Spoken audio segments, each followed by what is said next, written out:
Well, I saw an ad online and I was so eager to be part of this company that I put in my resume several times to the hiring manager.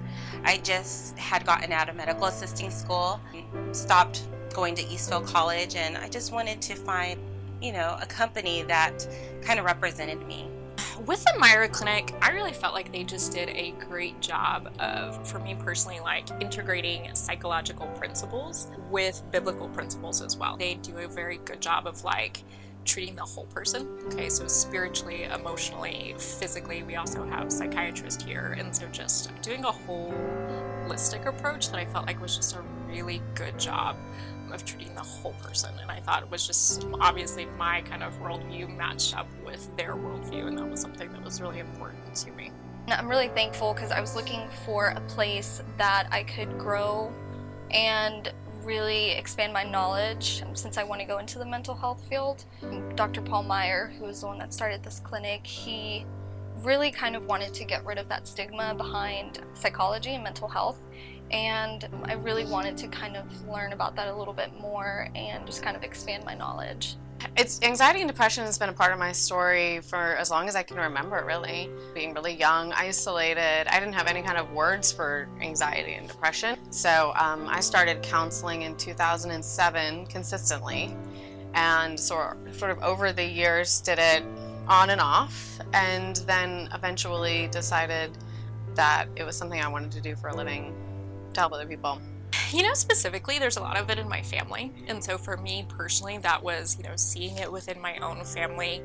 I just had a natural like wanting to help people and just see members of my own family struggle with it, and just the struggle to have not a lot of services, I think, that they could reach out to, or it was just really difficult to get them connected with help for it. There's still just this huge stigma about it, and just not a lot of great resources out there for people that are struggling with it, that it naturally led me to kind of explore that more. Yeah, I think working in mental health, self-care definitely comes first, because if you don't have self-care, you really can't help others.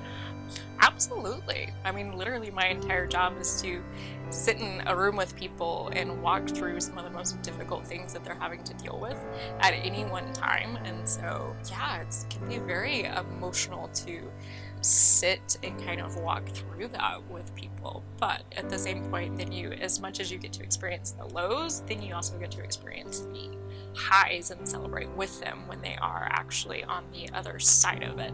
There was an older couple that both had been coming here for years. This clinic has been in existence for 40 years, and they'd been coming for, I think, 20-something years. I see all their medical stuff, so I can see kind of where they started and where they are now, and how, the fluctuation of things. But it's just nice to know that there is a light at the end of the tunnel, that while it is tough kind of getting stable on therapy or on medication, it's just nice to see people who continue to come and get care. And it's kind of like going to a normal doctor, that's nothing different, it's just your health. Yeah, I think in general some of the hardest situations and memories that I have are ones where people weren't able to get out of very dangerous situations, or they were choosing not to, whether it was a kid who didn't have control over their situation, and so they wouldn't necessarily have the resources or the tools to get out of it, and it would be dangerous.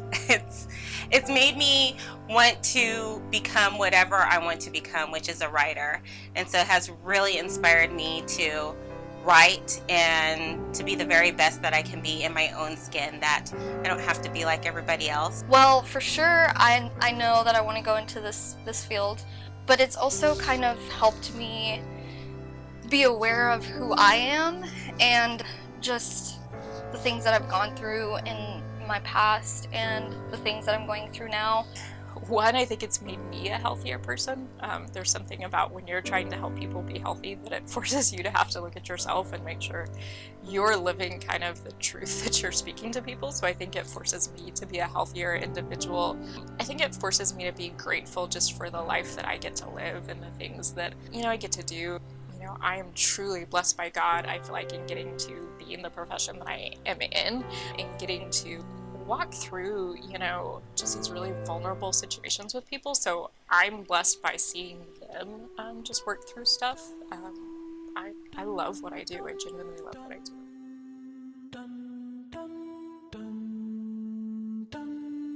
When I was a young boy, my father took me into the city to see a marching band. He said, son, when you grow up, would you be the savior of the broken, the beaten, and the damned? He said, will you defeat them, your demons, and all the non-believers, the plans that they have made? Because one day I'll leave you a phantom to lead you into summer, to join the Black Parade.